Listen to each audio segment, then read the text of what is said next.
Jadi kau jadi roh aku ora oleh. Ayo rungokno. Iki penting ya, gue ngelatih tauhid. Ya napa nggih ngelatih napa? Tauhid. Setan itu kepinginnya wong itu gak berpikir. Sehingga terjadilah teori tobiyah. Tobiyah itu alam ini wujud dengan dirinya sendiri. Kata dengan sendirinya sendiri itu diulang-ulang. Terus ditambahi rofahiyah, eling-eling. Rofahiyah itu urip mapan. Butuh kelon-kelon, butuh mangan-mangan, butuh turu-turu, butuh dugem-dugem. Karena orang ini sudah mendewakan hawa nafsu, sehingga kenyamanannya ya kelon, seks, turu, jagungan, semuanya seperti itu. Nah, ini yang dikritik orang tasawuf. Sebab itu awal kekafiran adalah rofahiyah, hidup poya-poya. Karena dengan poya-poya ini orang tidak pernah berpikir serius, akhirnya tidak menemukan Tuhan. Sampai akhirnya ono paham komunis, ateisme, nihilisme.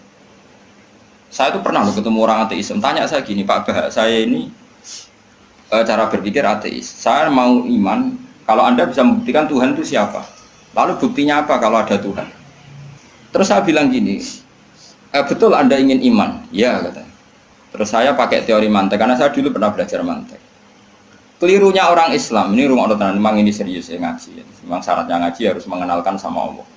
Inti ngaji adalah mengenalkan orang kepada Allah, ma'rifatul. Caranya adalah bin nadhari shahih, dengan pikiran sing sehat. Kamu betul ingin iman? Iya Bapak. Terus tak tanya, kalau ada rumah terbakar, kamu suka enggak ada orang yang bilang sebabnya kena konsleting listrik atau ada apa meledak? Atau Anda suka bilang enggak ada sebabnya sama sekali? Oh seneng yang ada sebabnya, misalnya ya tadi kena konsleting listrik atau kompor terbakar dan sebagainya. Lalu kalau alam wujud ini kamu suka ada sebabnya apa tanpa sebab? Ya suka ada sebabnya sebetulnya saya. Nah, sebab itu oleh Islam dinamai Tuhan. Sebab ini oleh Islam dinamai. Sebab itu dalam ilmu mantek, sebenarnya ilmu mantek itu nggak kenal Allah, bahkan nggak pernah nyebut nama Allah. Saya ulang lagi ya, di ilmu mantek, ilmu logika yang diajarkan di pondok-pondok itu tidak pernah nyebut Allah. Yang disebut adalah alam ini rubah, alam ini makhluk. Kalau makhluk butuh khalik. Paham ya? Alam ini sudah akibat musabab. Kalau akibat berarti butuh sebab. Yang sebab ini kita sebut musabbibul asbab. Dan sebab ini harus lebih dulu ketimbang yang disebabi. Sebab itu harus bersifat qadim. Dan kalau wujud ini butuh sebab wujud, maka wujud penyebab disebut wajib atau wujud superior atau wujud super. Kita sebut wajibil wujud. Paham ya? Sehingga wujud yang ada ini kita butuh sebab. Yaitu harus ada wujud yang superior. Kita nambahi wajibil wujud. Nah, semua itu oleh Islam disebut Allah. Ya, semua itu oleh Islam. Tapi uniknya orang itu langsung iman. Betul ya orang itu. Nah, kiai-kiai tidak menerangkan gitu, Bapak. Sehingga saya nyari-nyari Allah itu siapa. Mulai dulu bilang kalau Allah itu faktor alam, saya iman. Itu kelirunya kita membalik logika. Dia mau iman, tapi dia nyaman dengan istilah Allah itu apa? Yang dikatakan Tuhan adalah penyebab dari semua ini. Mungkin Einstein bilang itu kausa prima, mungkin orang modern bilang apa saja. Paham sih kalau maksudnya? Jadi akal itu harus menemukan itu pasti nggak nyebut Allah. Nah Islam yang mengatakan itu, coba sama cek saja. Ketika Allah mengenalkan dirinya, Iqra bismi rabbikal ladzi khalaq. Allah itu zat yang menciptakan. Khalaqal insana min 'alaq. Itu nggak pernah nyebut dirinya Allah. Ya Yohanes wa'budu rabbakum. Rabbakum itu siapa? Alladzi khalaqakum walladzina min qablikum.